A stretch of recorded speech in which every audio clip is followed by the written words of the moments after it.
No estudo de hoje, de 1 Coríntios capítulo 2, Paulo vem e ele traz um único conceito, e desse conceito ele explica o como e o porquê esse conceito é verdade.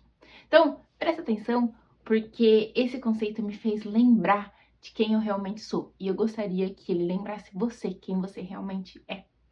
Então, Paulo fala que mais vale o seu testemunho de vida, mais vale as suas atitudes do que as suas palavras bonitas e os seus argumentos. E isso a gente lê lá no começo de 1 Coríntios 2, no capítulo 4 e 5. Ele fala assim: minha mensagem e minha pregação não consistiram de palavras persuasivas de sabedoria, mas consistiram de demonstração do poder do Espírito, para que a fé que vocês têm não se baseasse na sabedoria humana, mas no poder de Deus. Então, logo aí, ele já fala: não se preocupe com palavras persuasivas. Ai, Bárbara, mas eu não sei falar bem, mas eu não sei me colocar. Não se preocupe com isso.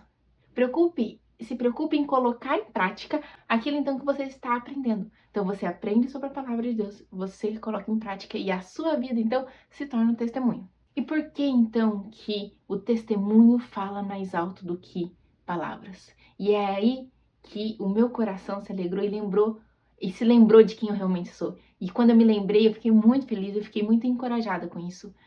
Porque o testemunho de vida fala mais alto do que as palavras, porque os planos de Deus para você, para mim, como filhos e filhas de Deus, são inexplicáveis, são maravilhosos, vão além do nosso pensamento, vão além do que a gente pode imaginar. Então, como colocar em palavras algo que nem passou pela nossa mente? Somente vivendo um dia por vez, em obediência, em comunhão com Deus, colocando em prática os princípios dele, os princípios da fé, que então, quando olharmos para trás, lá no futuro, a nossa vida terá testemunhado de toda a grandeza, das coisas inexplicáveis de Deus para aqueles que o amam. Olha o que Paulo fala lá em 1 Coríntios 2, de 9 a 10. Todavia, como está escrito, olho nenhum viu, ouvido nenhum ouviu, mente nenhum imaginou o que Deus preparou para aqueles que o amam. Mas Deus o revelou a nós por meio do Espírito. O Espírito sonda todas as coisas, até mesmo as coisas mais profundas de Deus. Então, como é bom ser filho de Deus, porque não precisamos nos preocupar em ficar justificando as nossas ações, porque Deus, que tem um plano inexplicável para nós, se faz presente. Aí você pensa assim, mas Bárbara, eu acho que eu não sou capaz assim de manter firme, de me manter, né, rumo a essa transformação, rumo a essa vida abundante, rumo a essa vida inexplicável.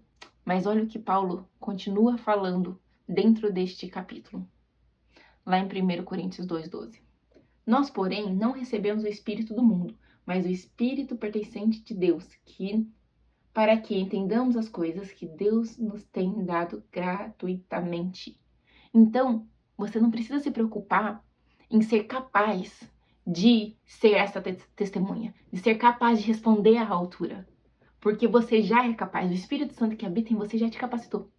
Então, a nossa responsabilidade é ter o desejo de ler o que está na Bíblia, colocar em prática, fazer os nossos 10 minutos, pelo menos por dia, com Deus e permitir testemunhar da transformação das circunstâncias ao nosso redor.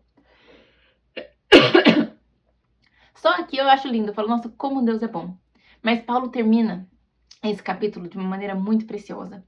E ele termina nos lembrando que, gente, o mundo não vai entender a sua transformação. O mundo não vai entender as maravilhas de Deus na sua vida. O mundo vai olhar e falar assim, nossa, mas como assim? Nossa, olha, aquela fulana que era X, agora virou Y. Nossa, como que aquela pessoa que veio do nada conseguiu tudo isso? O mundo não vai entender. E quando o mundo não entende, ele vai e fala mal, ele vai e critica. Então, Paulo chama a nossa atenção para que eu e você possamos ficar atentas somente ao que Deus tem para nós e ignorar o que o mundo vai dizer, porque o mundo não vai entender. Olha o que ele fala lá em 1 Coríntios 2,14. Quem não tem o Espírito não aceita as coisas que vêm do Espírito de Deus, pois lhes são loucuras, e não é capaz de entendê-las, porque elas são discernidas espiritualmente. E lá em 1 Coríntios 2,16 fala: quem conheceu a mente do Senhor para que possa instruí-lo? Nós, porém, temos a mente de Cristo. Então, através do Espírito Santo, Você tem a mente de Cristo, eu tenho a mente de Cristo, isto é, eu sou capaz de ter uma vida com Deus aqui, abundante, trazendo à existência coisas que no céu já existiram, colocando em prática o amor, colocando em prática a aceitação, colocando em prática a segurança, a fé, colocando em prática um olhar misericordioso em relação à vida do outro, colocando em prática coisas que são onde não são, por exemplo, colocando em prática o amor onde há ódio, colocando em prática o ouvir onde há agitação. Eu e você, nós somos capazes porque quem nos capacita é o Espírito Santo. Então, por hoje, foque o seu coração no que Deus tem para você. E não permita que as críticas dos outros te impeçam de prosseguir na sua fé. Porque Deus tem o melhor para você e o seu testemunho de vida irá falar muito mais alto do que qualquer palavra sábia baseada em conhecimento humano. Tá bom? Então, que você tenha uma vida leve, direcionada, sendo uma flecha que acerta o alvo nas mãos do Senhor. Vamos orar? Senhor Deus, muito obrigada por mais um estudo. Muito obrigada, Pai, porque o Senhor nos chama a testemunhar de Ti, testemunhar do Seu amor, testemunhar da transformação que o Senhor é capaz de fazer em nossas vidas, Pai. Então, eis-nos aqui, Senhor, que possamos ter uma vida firme em tudo que é bom, perfeito e agradável. Isso é firme no Senhor, firme na Sua palavra, firme, Senhor Deus, em ouvir a Sua voz, em estar contigo, Pai. Porque quando estamos contigo, tudo ao nosso redor é transformado e as pessoas muitas vezes não entenderão, mas se certamente irão crer, porque o Senhor, o Seu Espírito Santo é quem convence, o Seu Espírito Santo é quem mostra, Pai. Então, muito obrigada, porque o Senhor nos chama para sermos Seus filhos e filhas, amados e amadas pelo Senhor, o qual o Senhor tem prazer te dar do bom e do melhor dessa terra, do bom e do melhor de coisas que a gente nem imagina, Pai. Então eu te agradeço por isso e eu te peço, Espírito Santo, que o Senhor continue atraindo o coração de quem está me assistindo aqui agora, Senhor. Atraindo este coração à sua presença. No nome de Jesus, abençoe e guarde a vida dessa pessoa. Amém.